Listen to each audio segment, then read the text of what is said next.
দূর থেকে বলা হয়েছে তারা আসছে, তারা লাশ এসে উদ্ধার করে নিয়ে গেছে। সমাজে কিন্তু এই ধরনের মাদকের সাথে সম্পৃক্ত আরো অনেক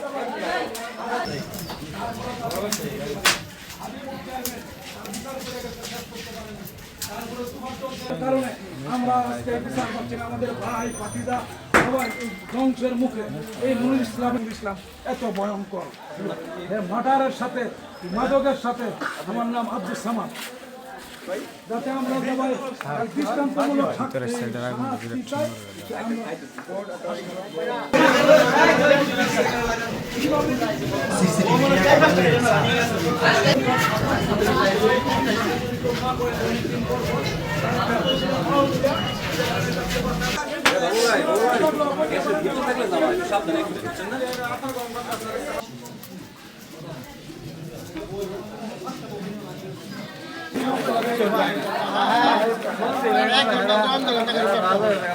আর মিলে কামায় খাতে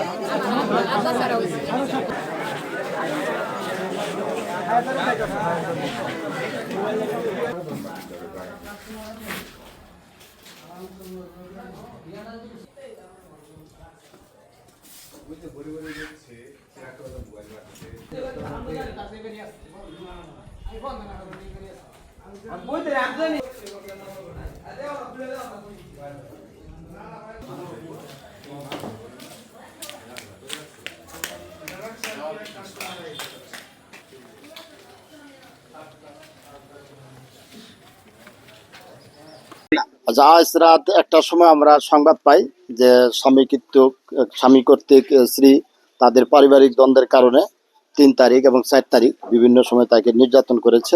এই নির্যাতনের পরিপ্রেক্ষিতে সে গুরুতর আহত হলে তাকে স্থানীয় যে পপুলার ক্লিনিক আছে সেখানে তাকে চিকিৎসার জন্য নিয়ে যায়। ডাক্তার তাকে মৃত্যু ঘোষণা করলে সে বাড়িতে নিয়ে আসে।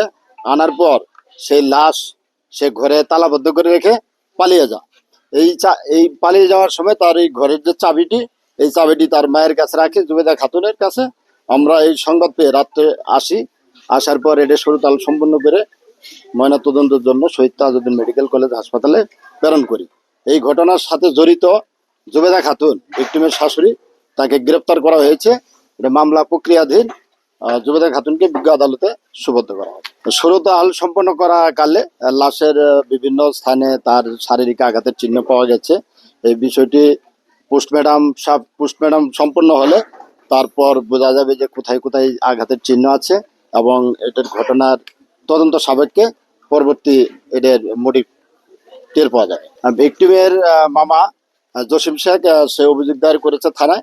এই বিষয়ে থানায় একটি হত্যা মামলা রুজু করা হয়। এদের বিষয়ে তার ভিকটিমের স্বামী, শ্বশুর, শাশুড়ি এবং অজ্ঞাত আরো 3-4 জনের নামে সে অভিযোগ দায়ের করেছে। এই অভিযোগের প্রেক্ষিতে থানায় মামলা রুজু হয়েছে।